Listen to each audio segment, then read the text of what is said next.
Thank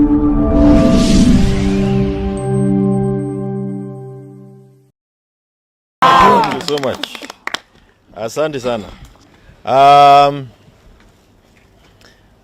We were here, I think, maybe like 4 or 5 days ago, where we clarified some issues. But now we have moved a step further because finally we have some documents that have been written. They have been sent to us, and they were sent to us this morning through the Office of the Registrar of Political Parties. And it is now easier to know what it is that some of the used to be our members are up to. When we spoke last time, it was more from a speculation point of view, because with everything that we had led from the social media. And I did mention last week, and I want to repeat here, that the desire to clubber Jubilee party is not anything new. It was started last year in the month of June, and when even another outfit party was formed in the name of Jubilee Asiri. And this has continued. And this is a scheme that remains active and alive within UDA and now within the Kenya Kwisha regime that we have. And it doesn't surprise us. When we did the elections in 2022, after the heavy stealing of votes from Mount Kenya region, and I want to repeat here because I've said it again, the number of votes that we gave our Azimio presidential candidate, Raila Amolo Odinga, were 2.6 million votes, which helped him garner 8.1 million votes against Ruto's 5.9 million votes. The steal is still haunting Kenya Kwisha government. They are out everywhere looking for public legitimacy because they did not get it from the ballot. That's why they have so many player meetings, because they are looking for legitimacy from out there. What they could not get from the ballot is what they are now trying to legitimize through those meetings. And now, to the extent of trying to crabble other parties. And in the process of doing that, you can actually see how untidy they are. Because they say that in their purported NEC meeting, they have actually now said that they issued a notice. They have backdated letters and given them to the registrar of political parties. Notices where they are saying that people attended. In fact, we will be clarifying to the registrar that we were not even aware of those meetings. There is a procedure which is clearly spelled out in our constitution, which requires you to give a 7 days notice minimum when you are calling a NEC meeting. And again, only 2 people can call NEC within Jubilee, the party leader and the secretary general. And we now see that even the attendees in the NEC meeting were not members of NEC. We have strangers hovering all over in the name of Akina Sabina and the rest. They are not members of NEC. I do not know what they had gone to sell in those meetings. Lazima kuwa kuna mboga fulani walikuwa wameenda kuuza kule kwa hizo mikutano. Lakini ni jambo la kuchangaza ya kwamba watu wanaweza chezea chobo kama ama organ kama ile na kuanza kucheza sarakasi. And I don't need to remind you people that when we were watching these people speak from Nakuru, the person who was relaying all these things and telling us of who has become the SG and the rest was Kanini Kega. All of a sudden, when they realized that that's a goof, they now have changed papers. They are bringing Kutuni on board. They have even Angweni, who had gone to Karen and even declared that he has left Jubilee, and he is now a member of our NEC meeting.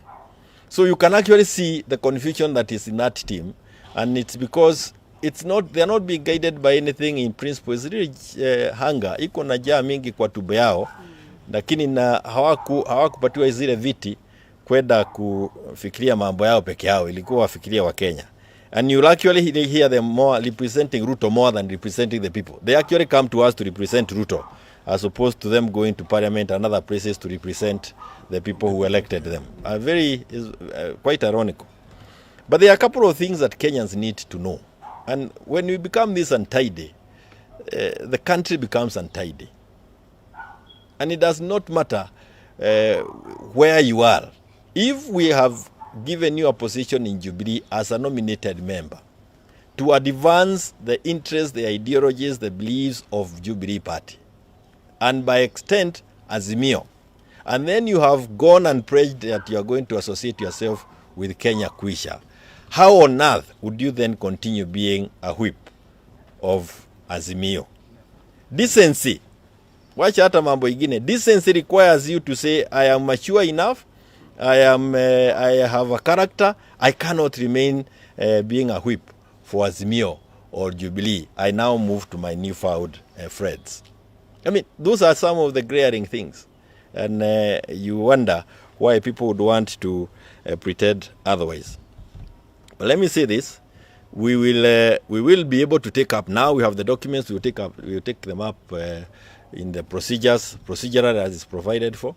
I want to invite you to read the letter clearly. I see some of you in the media have also missed the point.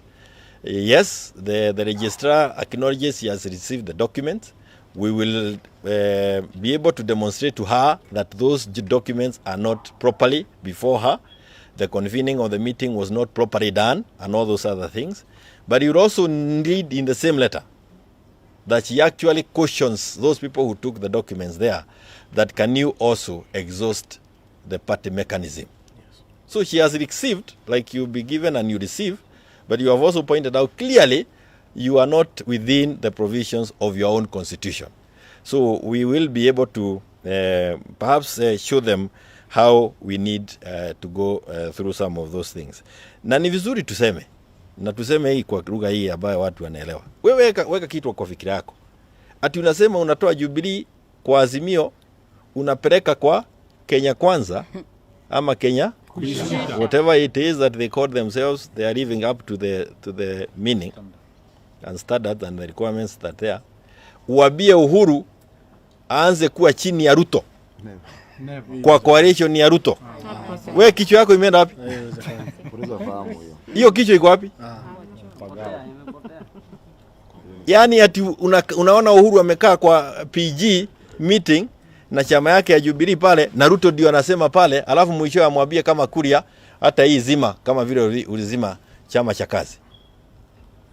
I mean, you must be out of your mind. Even when you are trying to become, you need a little bit of more imagination if you have a scheme to push on. This party was founded, financed by Uhuru Muigai Kenyatta. And the fear that exists within hiyo serikali, hao watu ambao wanasema wako kwa serikali, ni hii.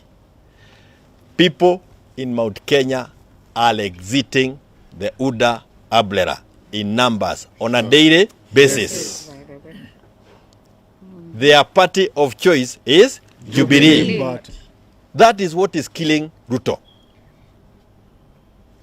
Because in a couple of weeks, couple of months, UDA will remain as an issue of history within Mount Kenya.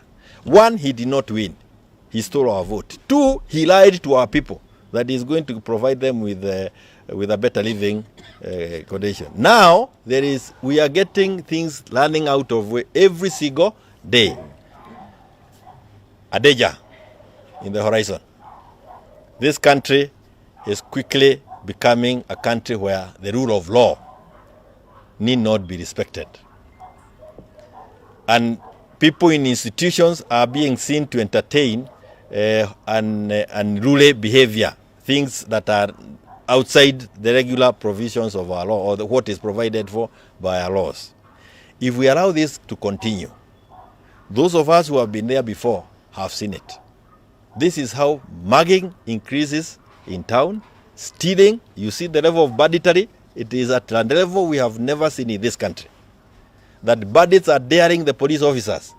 Wakikula nyama ya ng'ombe ya wenyewe, pale wakikwambia kuja kama wewe ni mwanaume. Those are very scary times. And I wonder how Ruto and his team would want to concentrate on trying to kill Jubilee when there are such huge national issues of concern that he needs to be addressing. So I want to once again thank these members who are here. They just walked in. Hakuna mwenye tumeita, wamejileta wenyewe kuja kusema what is happening. And I can tell you this is what is happening across the whole of this country, and especially within Mount Kenya. There is a limit. Rafiki zangu, there is a limit. If people think that the institutions they put in place or the laws that are in place are not protecting them, they start protecting themselves. Don't dare think that you can put Uhuru at Ruto. No. I can tell you, the members of Jubilee across this nation will rise up and they will say no to it. And they will not even need a court order to say no to those things. I am telling you again, there is a limit. Na ni vizuri tuchunge, tusije tukaharibu Kenya tukienda mbele. Finally, one of the targeted units with this movement is Nairobi County. We have a president or a person who is in the office of the presidency and has no control of the capital city of the country. That's another pain to these people. So they will do everything possible to ensure that Nairobi County is under their control. One of the ways, again, is to corrupt Jubilee, remove it from Azimio, and take it to Kenya Kwanza. Because our numbers then in the county government of Nairobi shifts to Kenya Kwanza, and Kenya Kwanza becomes the majority. With these people who seems to have moved, and hawaende, nimesema tena, hapa naenda na kuacha harufu nyuma. Weda pamoja na harufu yote. Hii mambo ya kuachia watu wengine harufu ambayo haina maana haisaidii. I am told he is short of the supermajority by 15 if he succeeds in doing what he is doing. This does not hurt the individuals standing here. It hurts this country. The guy will make himself the presidency, the life president that he has said he will make, and it is upon each Kenyan to say no to this. I want to thank this lady, Wajach. She is a member of NEC, and we have others, by the way. Kuna wengi wanaandikwa ati absent with apology. Huyu uongo huwezi elewa. And she is not alone. And she will have a time to tell a story and perhaps to write a book. She is not employed, but she has resisted the kind of money that is being given. Huyu. And you can actually see she is perhaps in need than you may want to think. But her and others have said, hii mambo ya pesa wataki, so they are not going to be part of those shenanigans. And finally, we are here, and this is our, where we are operating from. And you see the difference between us and many others. We do not operate from restaurants or from hotels or wherever. We are operating from here. Hii serikali ambayo imeongeza sweets zile tunanunua kwa barabara. Sweets ile tunanunua kwa barabara, haki ya Mungu imeongezwa. Wewe unataka kutuambia tunaenda wapi? Why would they concentrate on making lives a little easier for Kenyans? But I think I can say here, without any doubt in my mind, they have no ability. They have no capacity. Lives of Kenyans will get worse. Azimio will continue with the rallies. Because it is only those rallies, it's only that wing of this whole political establishment that we are able to air the concerns of people. Parliament has been captured like all the other institutions. Media ensure you are also not captured. We thank you. Lakini nyinyi tunaona mko sawa. Wao mko hapo. Asante.